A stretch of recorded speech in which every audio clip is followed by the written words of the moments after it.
સુરતના ચંદ્રશેખર બ્રિજમાં પતંગની દોરીએ વિખેર્યો પરિવારનો માળો. પિતા પુત્રી બાદ માતાએ પણ તોડ્યો હોસ્પિટલમાં દમ.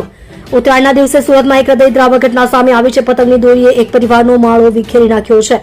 એક પરિવારના 3 સભ્યો એક બ્રિજ પરથી પસાર થઈ રહ્યા હતા ત્યારે પતંગની દોરી અચાનક વચ્ચે આવી જતા આ ઘટના બની હતી. ઉત્તરાયણના દિવસે બનેલા અકસ્માતે શહેરવાસીઓને હચમચાવી નાખ્યા છે.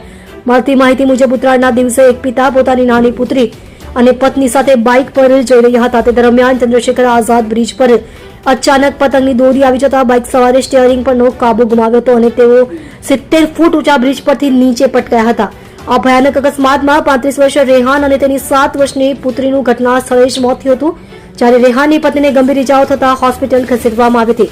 અકસ્માત દરમિયાન બાઇક બ્રિજ નીચે પાર કરેલી એક રિક્ષા પર પડતા રિક્ષાનો કચ્ચરઘાણ થઈ ગયો હતો. ઘટનાની જાણ થતાં જ આસપાસના લોકો તાત્કાલિક દોડી આવ્યા અને પોલીસ તથા 108ને જાણ કરી હતી. ગંભીર ઇજાગ્રસ્ત માતાને ખાનગી હોસ્પિટલમાં ખસેડવામાં આવી હતી, જ્યાં સારવાર દરમિયાન તેનું પણ મોત થયા હોવાનું જાણવા મળ્યું છે. પતંગ દોરીના કારણે કુલ 9 લોકોએ જીવ ગુમાવ્યા. ઉત્તરાયણની ખુશીઓ વચ્ચે આવી દુઃખદ ઘટના સર્જાતા વિસ્તારમાં શોકનો માહોલ છવાઈ ગયો છે. આ ઘટનાએ ફરી એકવાર ઘાતક પતંગની દોરીના ખતરાને લઈને ગંભીર પ્રશ્નો ઉભા કર્યા છે. ગુજરાતમાં અલગ અલગ બનાવમાં કુલ 9 લોકોએ પતંગની દોરીના કારણે જીવ ગુમાવ્યા છે.